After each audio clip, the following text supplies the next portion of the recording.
Assalamualaikum warahmatullahi wabarakatuh. Saya Endi Suhendi, dosen program studi Pendidikan Agama Islam, Fakultas Agama Islam Universitas Islam Nusantara Bandung. Salah satu mata kuliah yang saya ampu adalah mata kuliah Tafsir Tarbawi. Mata kuliah ini merupakan mata kuliah wajib bagi mahasiswa program studi Pendidikan Agama Islam. Melalui mata kuliah Tafsir Tarbawi, diharapkan mahasiswa akan mampu menguasai dan memahami konsep-konsep pendidikan dalam perspektif Al-Quran. Metode pembelajaran yang saya lakukan adalah dengan flipped classroom, yakni metode pembelajaran yang menggabungkan antara pembelajaran tatap muka, baik tatap muka di dalam ruang kelas maupun ruang virtual atau online, dengan pembelajaran mandiri, atau seringkali disebut juga dengan sinkronus dan asinkronus. Untuk pembelajaran asinkronus menggunakan LMS yang disediakan universitas, yakni platform Litera. Berikut cuplikan video pembelajaran yang saya laksanakan melalui online Zoom meeting. Selamat menyaksikan. Assalamualaikum warahmatullahi wabarakatuh. Selamat pagi teman-teman semuanya. Warahmatullahi wabarakatuh. Ya, alhamdulillah, assalatu wassalamu ala Rasulillah, Sayyidina wa Maulana Muhammad ibn Abdillah wa ala alihi wa sahbihi wa mawala amma ba'du. Baik teman-teman, alhamdulillahirabbil alamin, pada pagi hari ini kita semua bisa bertemu kembali ya, meskipun masih bertemu di dunia maya ya, kita masih bertemu secara virtual. Insya Allah mungkin di pertemuan berikutnya kita akan bertemu secara langsung di ruang kelas. Baik teman-teman, pada minggu yang lalu kita sudah membahas tentang apa itu tafsir tarbawi ya. Mudah-mudahan masih ingat ya, bahwa tafsir tarbawi itu merupakan ijtihad ya, ijtihad para akademisi tafsir yang berupaya untuk mendekati Al-Qur'an melalui sudut pandang pendidikan ya, baik dari sisi teoretik maupun praktik. Nah, itu tafsir tarbawi. Jadi lebih sederhananya ya, tafsir tarbawi itu adalah tafsir Al-Qur'an yang dilakukan dengan pendekatan atau melalui sudut pandang pendidikan. Nah, pada kesempatan pagi hari ini kita akan membahas tentang konsep ilmu pengetahuan di dalam Al-Qur'an. Bagaimana sih paradigma ya Al-Qur'an tentang ilmu pengetahuan? Nah, inilah yang akan kita bahas pada pagi hari ini. Memang pada prinsipnya Al-Qur'an itu bukanlah buku tentang pengetahuan. Akan tetapi kalau kita melihat ya isi dari Al-Qur'an, Al-Qur'an itu banyak mengisyaratkan tentang ilmu ya di dalam Al-Qur'an. Bahkan kalau kita lihat misalkan di ayat pertama turun Al-Qur'an itu sudah berbicara tentang ilmu. Ya, kita tahu misalkan ayat yang pertama diturunkan bunyinya adalah kata Iqra ya, perintah untuk membaca.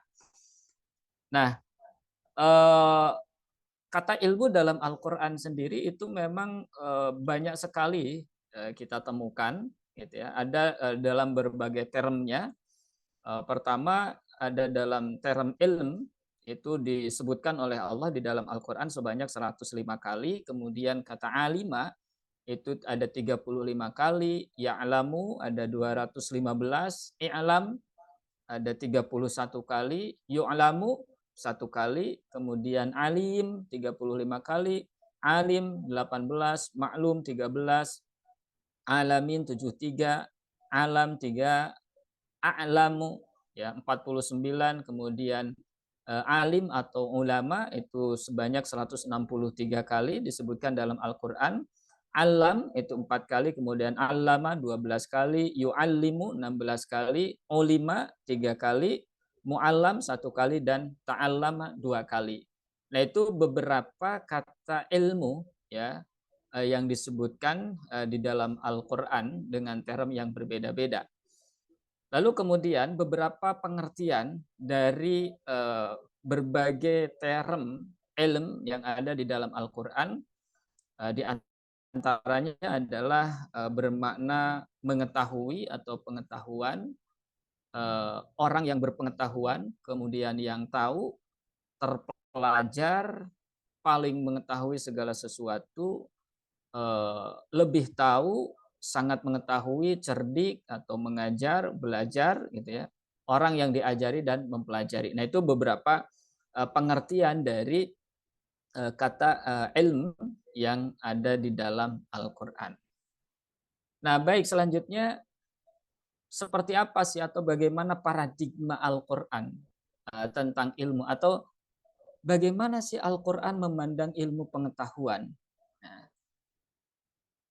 ini yang akan kita bahas pada kesempatan saat ini. Yang Al-Quran itu merupakan keistimewaan bagi manusia. Kita tahu ketika Allah Subhanahu wa taala hendak menciptakan manusia, lalu kemudian Allah memberitahukan kepada para malaikat. Ya, di Quran surah Al-Baqarah ayat ke-30 Allah berfirman, wa idz qala rabbuka lil malaikati inni ja'ilun fil ardi khalifah. Dan ingatlah tatkala ya Rabbmu menyampaikan kepada malaikat, inni ja'ilun fil ardi khalifah, bahwa aku akan menciptakan makhluk di muka bumi yang nanti akan menjadi khalifah. Nah, mendengar itu kemudian para malaikat kan mempertanyakan gitu ya. Mempertanyakan kredibilitas manusia itu seperti apa. Bahkan malaikat ya di dalam ayat tersebut mengatakan ataj'alu fiha may yufsidu fiha wa yasfikud dima'a wa nahnu nusabbihu bihamdika wa nuqaddisu lak. Artinya bahwa malaikat itu untuk apa sih ya Allah itu kan menciptakan makhluk yang nanti justru akan berbuat kerusakan, saling menumpahkan darah dan lain sebagainya. Artinya pada saat itu malaikat melihat manusia itu dengan ya underestimate gitu ya. Nah, maka kemudian untuk menunjukkan keistimewaan makhluk yang akan Allah ciptakan yang bernama manusia, maka Allah memberikan ilmu. Ya, wa 'allama Adamal asma'a kullaha. Jadi yang pertama kali Allah berikan kepada Adam, ya, setelah Allah menciptakan Adam, Allah menghidupkan Adam, itu yang pertama kali diberikan adalah ilmu. Ya. Kenapa? Karena ilmu lah yang menjadikan manusia itu makhluk yang istimewa, bahkan melebihi keistimewaan malaikat. Ya. Makanya kemudian Allah mengajari Adam, ya, mengajari Adam tentang nama-nama. Ya. Kemudian apa yang telah Allah ajarkan itu ditanyakan kepada malaikat. Ya. Summa aradahum 'alal malaikati faqala anbi'uni bi asma'i haula'i in kuntum shadiqin. Nah, ini untuk menunjukkan bahwa manusia itu oleh Allah diberikan keistimewaan. Nah, apa keistimewaan manusia? Keistimewaan manusia itu terletak pada ilmu. Nah, ini yang pertama, bahwa Al-Qur'an memandang ilmu itu sebagai satu keistimewaan yang Allah berikan kepada manusia. Nah, kemudian berikutnya, ilmu itu menentukan positioning seseorang di hadapan Allah, ya, menentukan derajat. Nah, bisa kita lihat misalkan di Quran surah Al-Mujadilah ayat ke-11. Oke, siapa yang mau membacakan ayat ini? Silahkan. Ayo, siapa? Atau saya tunjuk? Ulfah, silakan mau mencoba untuk membaca.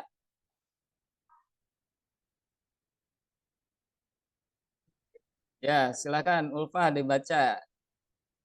Itunya di unmute dulu.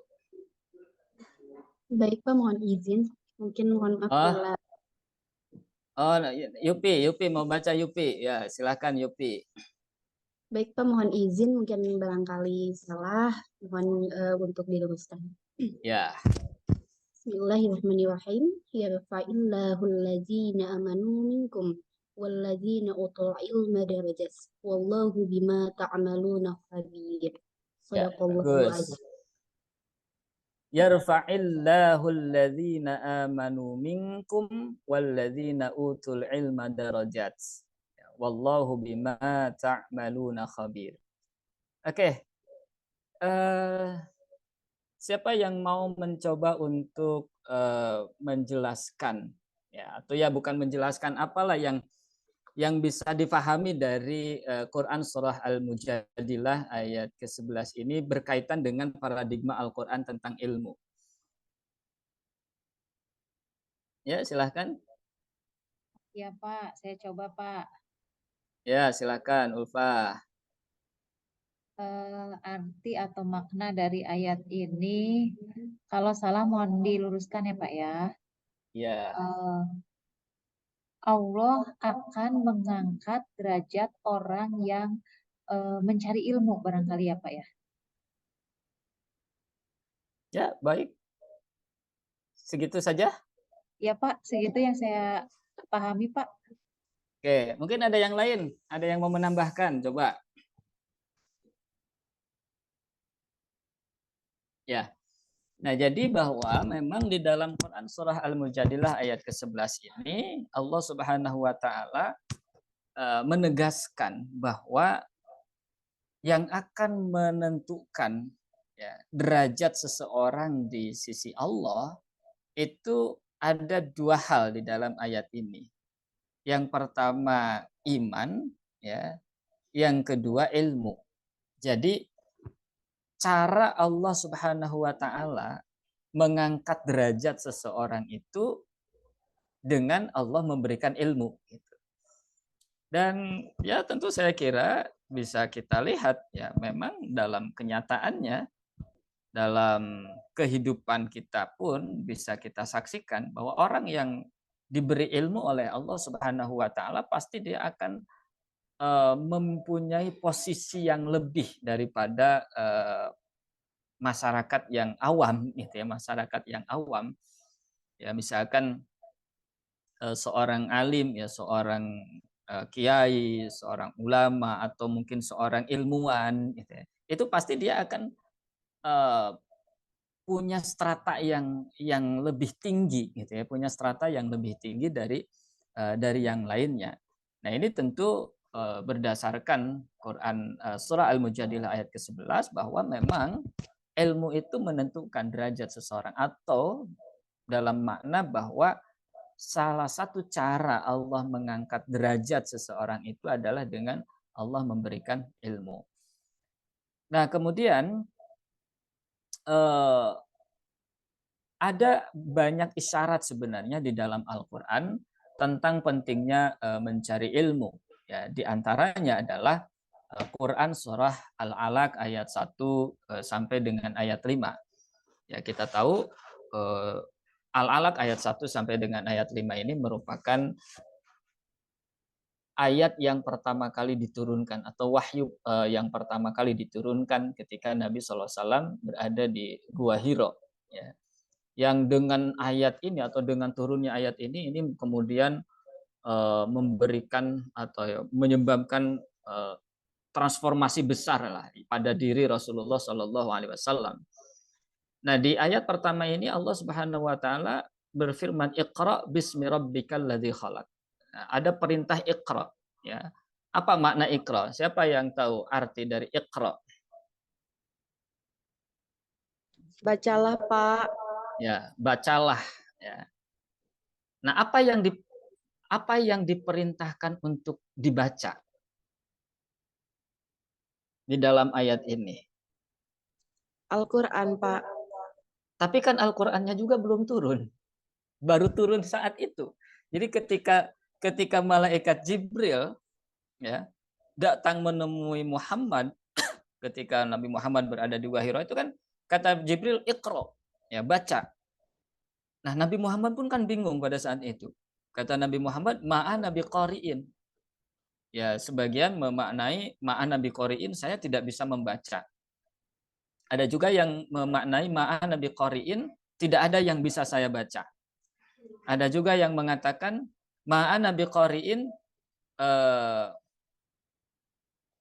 apa ya, dengan cara apa saya membaca. Nah, baik, panjang lah ya kalau harus saya jelaskan tentang makna Iqra ini, waktu kita sangat terbatas. Tapi di dalam ayat ini Allah mengatakan Iqra dalam bentuk fi'il amr, ya, kata perintah, yang dimana ketika ada satu fi'il, ada satu kata kerja, maka itu harus ada objek, kan, ada objeknya.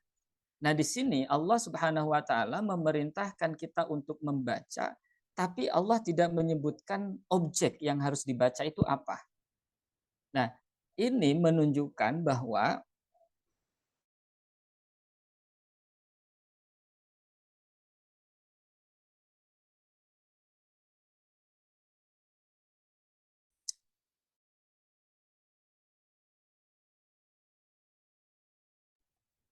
Pak, suaranya hilang, Pak.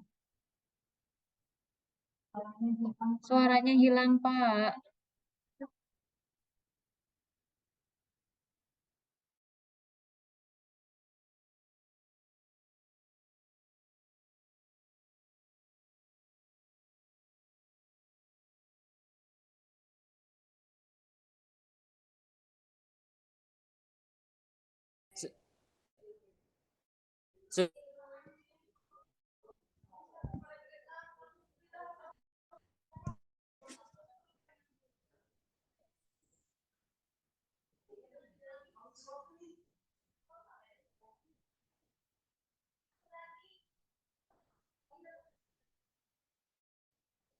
Udah masuk lagi, Pak.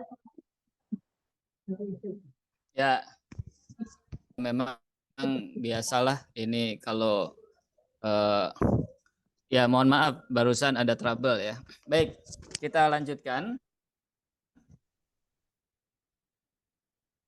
Jadi, nah ini isyarat ayat yang pertama kali diturunkan itu perintah untuk membaca. Membaca dalam arti bukan hanya dalam konteks membaca teks, tetapi membaca segala hal, membaca fenomena, ya, melakukan observasi, melakukan penelitian, itu bagian dari membaca. Nah, dan sampai dengan ayat kelima ini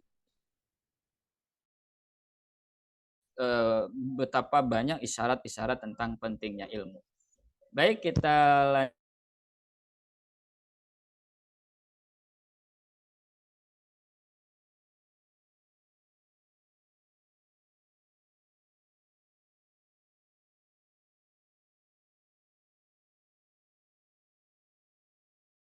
Al-Alaq ayat 1 sampai dengan ayat 5 ini. Pertama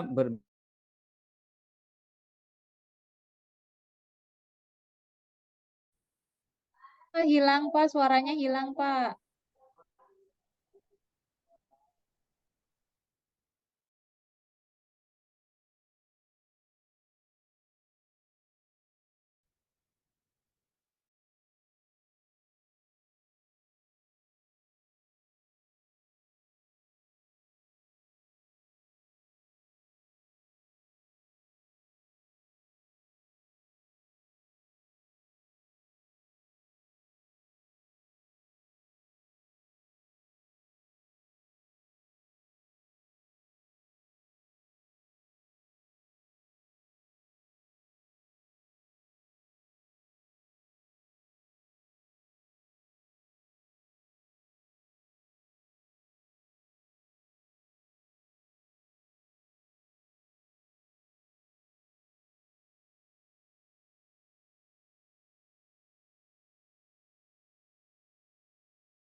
Ada Pak, ada Pak. maaf ya.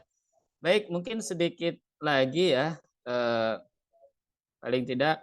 Nah, di Quran surah Al-Alaq ayat 1 sampai dengan ayat 5 ini ada 3 aspek ilmu. Pertama, objek ilmu pengetahuan, cara memperoleh pengetahuan, dan yang ketiganya pemanfaatan serta pengembangan ilmu pengetahuan. Nah, objek ilmu pengetahuan bahwa dalam pandangan Al-Qur'an, objek ilmu ialah segala ciptaannya, ya. Makanya di dalam Quran surah Al-Alaq ayat 1 sampai 5 itu kan Iqra bismi rabbikal ladzi khalaq, bahwa segala ciptaan Allah itu merupakan objek ilmu pengetahuan. Kemudian bagaimana cara memperoleh ilmu? Nah, dalam hal ini di Quran surah Al-Alaq ayat 1 sampai 5 itu bahwa Allah memberikan ilmu kepada manusia itu dengan dua cara. Pertama, dengan cara Allah mengajar melalui alat, melalui media gitu ya. Atau manusia melakukan usaha. Nah, maka kemudian ini disebut dengan ilmu kasbi ya. Nah, yang kedua, Allah memberikan ilmu ya, mengajar ilmu tanpa alat, tanpa usaha manusia. Nah, yang kemudian ini disebut dengan ilmu laduni. Jadi ilmu yang kemudian Allah Subhanahu wa taala langsung berikan kepada manusia. Nah, adapun dalam hal pengembangan ilmu, nah pengembangan ilmu di Quran surah Al-Alaq ayat 1 sampai 5 juga disebutkan tentang bagaimana pengembangan ilmu pengetahuan. Nah, dalam Al-Qur'an paling tidak ada 4 ya metode pengembangan ilmu. Yang pertama melalui observasi, ya bisa dilihat misalkan nanti di Quran surah Ali Imran ayat 190 sampai dengan 191 dan juga Al-A'raf ayat 185. Kemudian yang kedua melalui eksplorasi ya atau pemaparan, ini bisa dilihat di Quran surah Yunus ayat ke-6 dan Quran surah Yasin ayat ke-37 sampai dengan ayat 40. Yang ketiga melalui eksperimen ya, melalui uji coba. Ini bisa dilihat di Quran surah An-Naba ayat 6 sampai dengan ayat ke-7 dan juga Quran surah Qaf ayat ke-7. Dan yang terakhir, yang keempat adalah melalui penalaran atau melalui intuisi. Ya, ini sebagaimana yang Allah firmankan dalam Quran surah Al-Alaq ayat 1 sampai dengan ayat 5 dan juga surah At-Tariq ayat ke-5 dan ayat ke-7. Nah, saya kira itu ya materi kita tentang paradigma Al-Qur'an. Selanjutnya barangkali ada yang mau ditanyakan, saya persilahkan.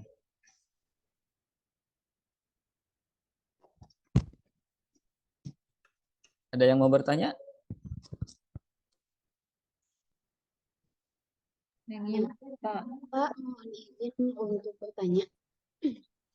Ya, silahkan. Bismillahirrahmanirrahim. Assalamualaikum warahmatullahi wabarakatuh. Waalaikumsalam warahmatullahi wabarakatuh. Warahmatullahi wabarakatuh. Tadi seperti yang telah Bapak sampaikan, Pak, mengenai ilmu itu menentukan derajat seseorang. Lantas bagaimana dengan orang-orang yang telah berilmu tinggi tetapi tidak memiliki akhlak? Bahkan di zaman sekarang itu banyak sekali kejadian bahwa orang-orang yang berpeci, orang-orang yang bersorban atau yang disebut dengan ustadz itu memiliki akhlak yang memang tidak pantas untuk dicontoh oleh masyarakat. Mungkin itu saja, Pak. Terima kasih. Ya. Wassalamualaikum. Baik, pertanyaan yang bagus. Ini antara atau kaitan ilmu dengan akhlak ya. Bahwa kalau kita lihat tadi dalam Quran surah Al-Mujadilah ayat ke-11, di situ Allah menyatakan yang menentukan derajat seseorang itu bukan hanya ilmu tapi iman. Artinya bahwa ilmu itu harus dilandasi iman. Nah, atau kalau kita lihat di Quran surah Al-Alaq, Allah berfirman, "Iqra bismi rabbikal ladzi khalaq." Bacalah, artinya pelajari segala ilmu pengetahuan, lakukan penelitian, lakukan observasi dan sebagainya. Tapi jangan lupa dalam melakukan segala aktivitas itu harus disertakan dengan ismu rabbik. Jadi ismu rabbik ini harus menjadi paradigma dalam ilmu gitu ya.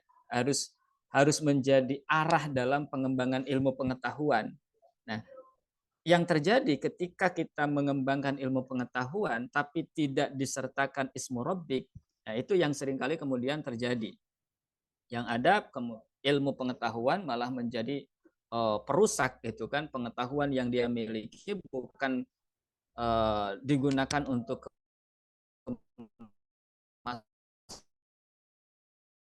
kemaslahatan, kemadorotan gitu kan. Pengurusan sendiri bahkan mengatakan akhlak itu harus lebih diutamakan ya sebelum ilmu. Jadi akhlak itu harus lebih didahulukan sebelum ilmu. Justru sebaliknya, ilmu itu harus berjadi prinsipnya bahwa semua itu harus didasari dengan iman. Nah, iman ini diisyaratkan dalam Quran surah Al-Alaq ayat pertama itu dengan ismu. Jadi ismu rabbik ini harus menjadi pondasinya dalam pengembangan ilmu pengetahuan. Gitu, Yupi ya. Ada yang lain atau cukup? Cukup Pak, baik terima kasih. Cukup, Pak. Ya, Cukup. baik teman-teman, mungkin saya kira untuk sementara kita cukupkan. Nah, tugas untuk minggu depan ya, ini nanti bisa dicek tugasnya di litera ya, di litera masing-masing nanti bisa dicek. Untuk minggu depan kita akan berbicara atau akan membahas tentang konsep belajar dalam perspektif Al-Qur'an. Nah, untuk itu tugas bagi teman-teman ya sebagai persiapan pembelajaran minggu depan adalah menelaah ayat-ayat Al-Qur'an yang berkaitan dengan belajar ya, menelaah ayat-ayat Al-Qur'an yang berkaitan dengan belajar, lalu kemudian membaca penafsiran-penafsiran para ulama tentang ayat tersebut dan coba difahami tentang apa namanya itu implikasi pendidikannya dari ayat tersebut. Nah, itu tugasnya nanti saya akan sampaikan deskripsi tugasnya di litera ya. Baik teman-teman, terima kasih untuk pertemuan kita pada hari ini ya, semoga semuanya selalu dalam keadaan sehat ya. Dan insya Allah kita akan bertemu lagi di hari Rabu yang akan datang, dan insya Allah Rabu yang akan datang kita akan pertemuan secara langsung di dalam kelas. Demikian, kurang lebihnya mohon maaf. Akhirul kalam, wassalamualaikum warahmatullahi wabarakatuh. Waalaikumsalam warahmatullahi wabarakatuh. Terima kasih, Pak. Ya, sama-sama. Nuhun, Terima Pak. kasih semuanya. Demikian tayangan video pembelajaran yang telah saya laksanakan. Terima kasih dan mohon maaf atas segala kekurangan. Wassalamualaikum warahmatullahi wabarakatuh.